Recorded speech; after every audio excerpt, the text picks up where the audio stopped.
زندگی جیسی نعمت عطا فرمائی، یہ زندگی اللہ رب العزت کی نعمت ہے، اس کی ہر انسان کو قدر کرنی چاہیے۔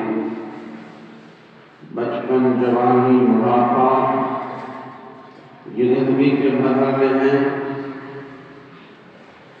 اس زندگی میں اللہ تعالیٰ نے ہمیں ہر قسم کی سہولت، آرام کا سامان مہیا کیا، طرح طرح کی نعمتوں سے نوازا،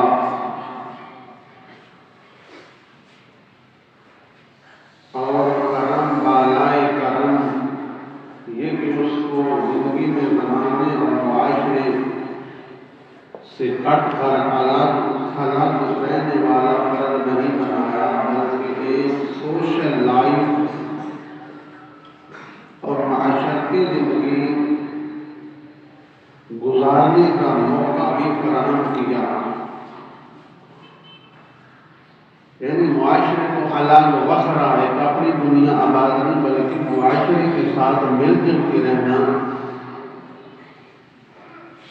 یہ موقع بھی اللہ نے ہمیں فراہم کیا۔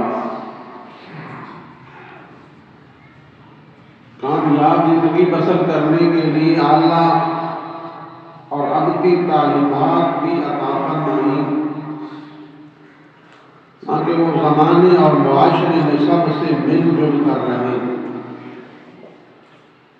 لوگوں کے ساتھ حسن سلوک، اخلاق حسنہ کا مظاہرہ کرے۔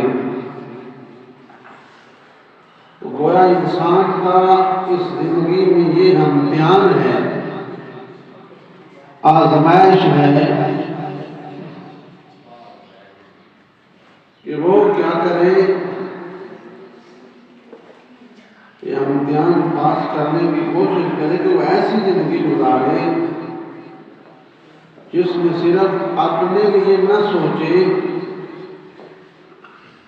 اپنے لیے تو ہر بندہ سوچتا ہے کہ میں نے کیسے کھانا ہے، کیسے کمانا ہے، کیسے رہنا ہے، کیسے سونا ہے، کیسے جاگنا ہے۔ اپنے فائدے کے لیے تو ہر کوئی سوچتا ہے، تو اس کے ساتھ صرف اپنی زندگی کے لیے نہ سوچے، بلکہ اپنے پورے معاشرے کے لیے سوچے، اور پورے معاشرے کے لیے بہتر اور مفید فرد بن کر زندگی گزارے۔ مفید یعنی لوگوں کے لیے فائدہ بخش بنے، لوگوں کو نقصان نہ دے، دکھ نہ دے، جب کوئی چیز کسی کو دے تو فائدے کے لیے دے، ایسے بن کے زندگی گزارے، اور ایک دوسرے کے ساتھ ہم آہنگی اور یگانگت کا مظاہرہ کرے، اور دوسروں کے وجود کو برداشت کرے۔ ہمارا معاشرہ کچھ ایسا ہو گیا کہ ایک امیر ہو جائے، اسے اللہ نے دولت دی، نعمتیں دی، کوٹھی دی، تو دوسرا جو ہمارا ہے وہ اسے دیکھ کر حسد کی آگ میں جلنے لگ جاتا ہے کہ اسے مل گیا ہے، مجھے نہیں ملا۔